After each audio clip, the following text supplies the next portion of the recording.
मेरे आगे होता है शबो रोज तमाशा मेरे आगे. The world is a child's playground, and what amuses me is the play. This very couplet was written by eminent poet Mirza Asadullah Khan Ghalib, and what poet says over here, he considers the world to be a playground. And there are a lot of things that is being played in this playground. Politics, hatred, love, and the list goes on. I wish to talk about the role of poetry in this playground. Before that, let's see what is poetry. Eminent Hindi poet Kunwar Narayan Singh was asked, what is poetry? And he said, the answer to this question is more like a question than the answer. And he said, what is not poetry? Where don't you find it? It's all around us, in everything we see and everything we feel. If I am asked, what is poetry? I would like to define it this way. All of us have heart inside our body, and the heart is more like a bucket which stores emotion. When I say it's like a bucket and stores emotion, it certainly means there's a capacity that is involved. Now let's assume you come across a situation where you are very happy. The situation makes you very happy, or maybe very sad. Now what happens? This emotion of sadness starts getting stored inside your heart. It's getting stored. The heart is full. And now you realize what you encountered, what you went through, what you have observed is more than what you have felt at that point of time, is more than what your heart can accommodate, what it can absorb. What do you do then? The emotion starts overflowing. That very drop of emotion which overflows and starts falling down is poetry for a poet.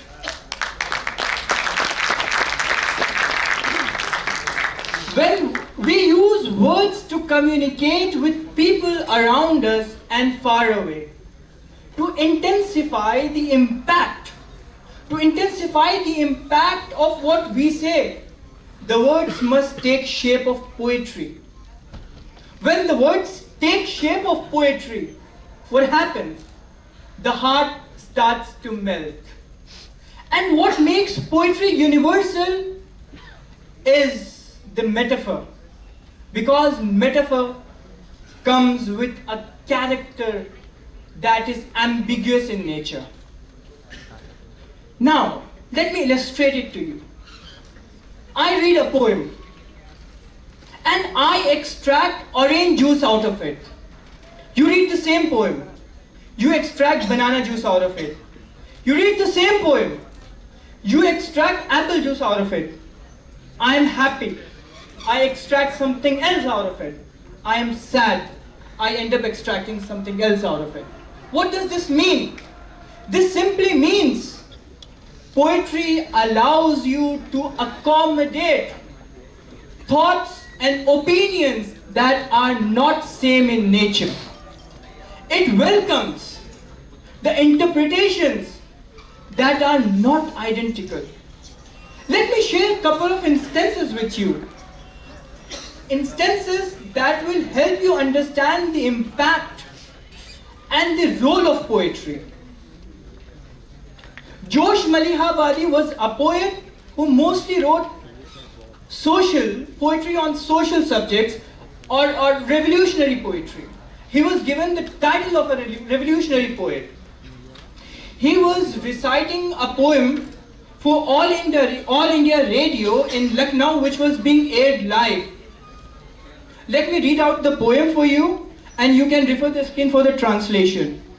गरजे हैं गेसुओं के घटाओं के सामने, गरजे हैं गेसुओं के घटाओं के सामने, बच्चों को भून डाला माओं के सामने। शैतान एक रात में इंसान बन गए, जितने नमक हराम थे कप्तान बन गए। Now when he was, it's a part of the poem, it's a long poem, this is a part of the poem. When he was reading this poem for All India Radio, which was being aired live, his house was being raided by British officers. Why? Because of the fact the Britishers felt what was being read. They found it to be very threatening. They thought the like-minded Indians who want to fight against Britishers will unite just because of this poem.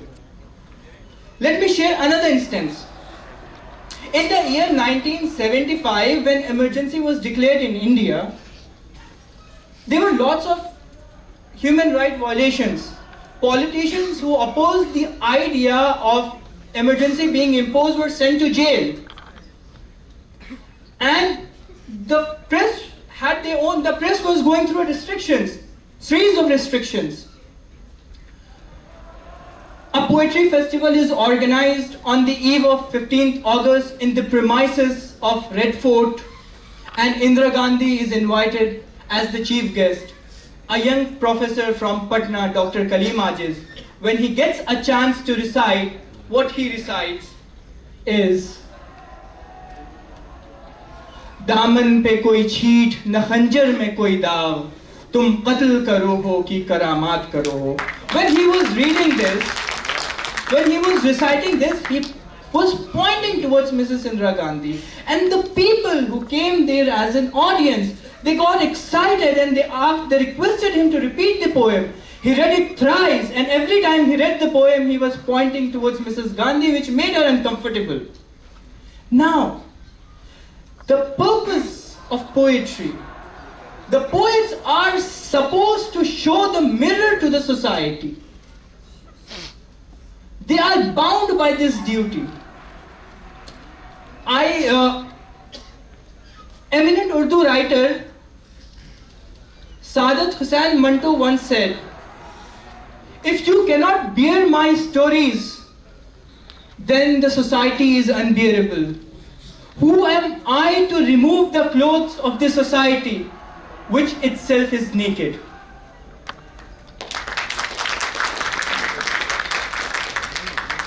Ghalib, in one of his poem, writes, "बस कि दुश्वार है हर काम का आसान होना, आदमी को भी मयस्सर नहीं इंसान होना." You can refer for the translation. Now, what I mean to say over here is, the poetry makes us more human. The playground, the society where we are living in, it has managed to divide us into parts, into pieces. It has divided us on the basis of caste, religion, regional identity, gender. It has managed to divide us on the basis of intellectual bandwidth, on economical front, on the basis of political identity. It has not just managed to divide us, but has succeeded to make us hate one another. Why? Just because of one reason. You don't think like me, and I'm better than you. That's the only reason. Now let me read, I'm reminded of a Pakistani poet, Parveen Shakir. Let me read part of her poem.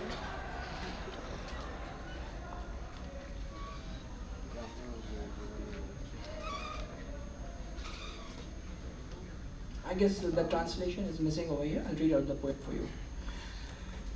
कैद में गुजरेगी जो उम्र बड़े काम की थी, पर मैं क्या करती कि जंजीर तेरे नाम की थी। कैद में गुजरेगी जो उम्र बड़े काम की थी, पर मैं क्या करती कि जंजीर तेरे नाम की थी। ये हवा कैसे उड़ा ले गई आंचल मेरा, यूं सताने की आदत तो मेरे घनश्याम की थी। The reason why I read this poem, Praveen Shakir was born and brought up in Pakistan, the country which was made in the name of religion. And how beautifully she borrows a character from Hindu mythology. She, apart from borrowing it, she uses the character as metaphor for her beloved. And she is accepted in the country, she is appreciated for it. I am reminded by another couplet by Kunwar Mahinder Singh Bedi, who happened to be judge in Indian judiciary system. इश्क हो जाए किसी से कोई चारा तो नहीं, सिर्फ मुस्लिम का मोहम्मद पर इजारा तो नहीं.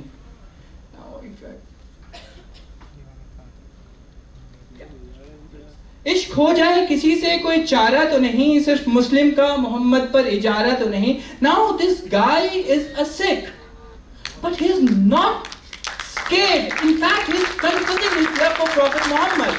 What has made this possible? It is poetry. The simple answer is poetry. Because poetry helps you, it makes you rise above your religion, above your regional identity, above your caste. It brings you together. It helps you understand what love is. It makes you love. It helps you to understand how to coexist. It teaches you to coexist with one another.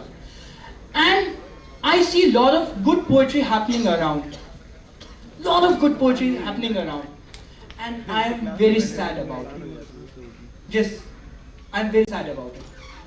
The reason why I am sad about it is because good poetry is a sign of bad society. The poetry that comes out is because of the problem that society is facing, the turmoil it's witnessing, the distress it's going through. I would like to conclude my talk with a part of a small poem that was penned by Palestinian national poet Mahmoud Darwish. He says, "A poetry in distress is a beautiful flower of asymmetry." Thank you so much.